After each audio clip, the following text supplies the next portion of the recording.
সাধারণ ইব্রাহিম থেকে ঢাকার ত্রাস প্রিন্স বনে যায় সে। আজকে আমরা তারই গল্প আপনাদের শোনাতে এসেছি।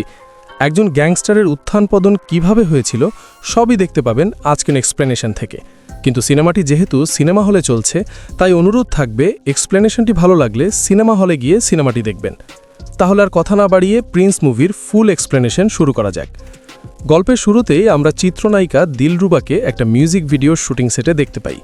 এমন সময় একটা কল আসলে দিলরুবাকে যেন ইতস্তত বোধ করতে দেখা যায়। একসময় শুটিং প্যাক আপ করে চলেই যায়। এরপর সিন শিফট করে দেখানো হয় জেলখানা। জেলখানায় বড় গ্যাংস্টার আফগানি পাঠান বড় আদর যত্নই পেতে থাকে।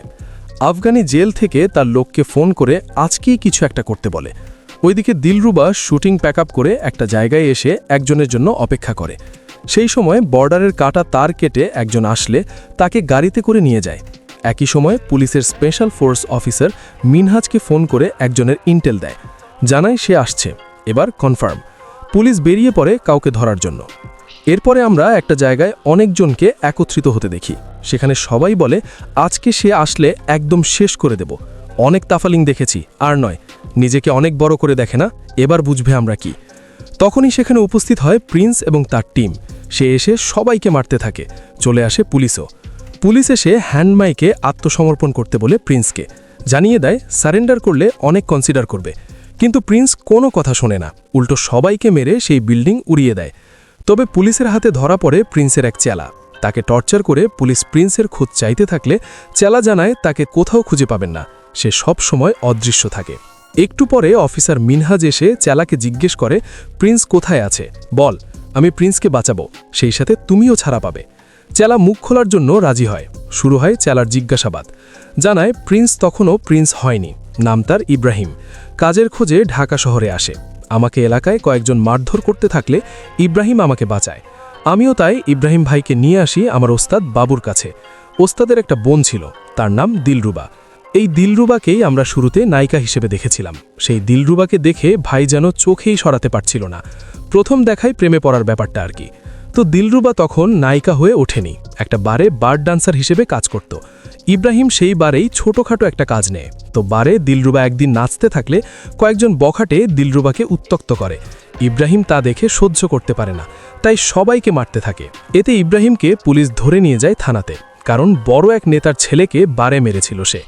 যেহেতু বড় নেতার ছেলেকে মেরেছে, তাই পুলিশ ইব্রাহিমকে অনেক মেরে কোর্টে চালান দেয়। ইব্রাহিমের ট্রায়াল হয়। মার খেয়ে ইব্রাহিম জেলে কাঁপতে থাকলে নজরে আসে পুরান ঢাকার ত্রাস গোপালের। গোপাল যখন জানতে পারে বড় নেতাকে মেরে ইব্রাহিম জেলে এসেছে, তখন অনেক খুশি হয় গোপাল। ইব্রাহিমের অনেক খাতির যত্ন করতে থাকে। আসলে গোপাল ইব্রাহিমকে দেখে শুরুতেই বুঝে গিয়েছিল ইব্রাহিম আসলে সাধারণ কেউ নয়, তার মধ্যে কিছু একটা ব্যাপার আছে।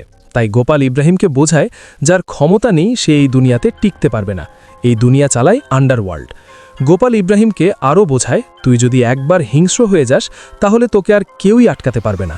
গোপাল ইব্রাহিমের জামিনেরও ব্যবস্থা করে। ইব্রাহিম এতে খুশি হয়ে যায়। কিন্তু গোপাল ইব্রাহিমকে বাইরে থাকা দুইটা বিদেশি কবুতর সামলানোর নির্দেশ দেয়। ইব্রাহিম বিদেশি কবুতর সম্পর্কে কিছু বুঝতে না পারলেও জানিয়ে দেয় সে সামলাবে। ইব্রাহিম জেল থেকে বাইরে আসলে দিলরুবা ইব্রাহিমকে রিসিভ করে। ইব্রাহিম উত্ত্যক্তকারীদের দেখে নিতে চাইলে দিলরুবা জানায় কাউকে কিচ্ছু করতে হবে না। এরপর ইব্রাহিম সহ দিলরুবার গাহাই বাবু ওস্তাদ আসে বিদেশি কবুতরের খোঁজে। কবুতর দুইটা আসলে ছিল দুইটা বিদেশি পিস্তল। পিস্তল পেয়ে বাবু ওস্তাদ বেশ খুশি হয়। এর মধ্যেই গোপাল জেল থেকে ছাড়া পায়। কিন্তু তার দুই পিস্তলের সে খোঁজ পায় না, কারণ দুজন এসে বাবু ওস্তাদকে দিলরুবার সামনে মেরে পিস্তল দুইটা নিয়ে চলে যায়। দিলরুবা নিজের ভাইয়ের মৃত্যু চোখের সামনে দেখে কান্নায় ভেঙে পড়ে, তবে সে কিছু করতে পারে না। যেহেতু গোপাল তার এক লোককে হারিয়ে ফেলেছে, তাই বাকি লোকদের নিয়ে আসে নিজ বাড়িতে। ইব্রাহিমকেও নিয়ে আসে বাড়িতে। ইব্রাহিম আবার গোপালের কাছে দিলরুবার খোঁজ চায়, কারণ দিলরুবাকে সে খুঁজে পাচ্ছে না। গোপাল জানায় ব্যাপারটা আমি দেখছি। এরপর গোপাল তার গ্যাংয়ের মান্নান, নূর, তালেব সহ অনেকের সাথে পরিচয় করিয়ে দেয় ইব্রাহিমকে। পরের দিন যারা বাবু ওস্তাদকে মেরেছিল তারা দুই পিস্তল গোপালের কাছেই বিক্রি করতে আসে। কিন্তু গোপাল পিস্তলের গায়ে জি লেখা দেখে বুঝতে পারে পিস্তল দুটা তারই ছিল, জিতে তার নাম। গোপাল বুঝতেও পারে বাবু ওস্তাদকে তারাই মেরেছে, তাই তাদেরকে লক্ষ্য করে গুলি চালাতে থাকে। এবার শুরু হয় গ্যাং ওয়ার। ইব্রাহিমও দুজনের পেছনে লাগে। একসময় ধরে জিজ্ঞেস করে দিলরুবা কোথায়। তারা জানায় দিলরুবা কোথায় আমরা জানি না।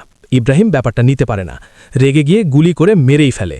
ইব্রাহিম যাদের মারে তাদের দুজনের একজন আবার ছিল এলাকার কমিশনারের ছেলে, তাই পুলিশ সহ এলাকার সব গ্যাংস্টার ইব্রাহিমকে খোঁজা শুরু করে। এখান থেকেই শুরু হয় ইব্রাহিম ওরফে প্রিন্সের উত্থান।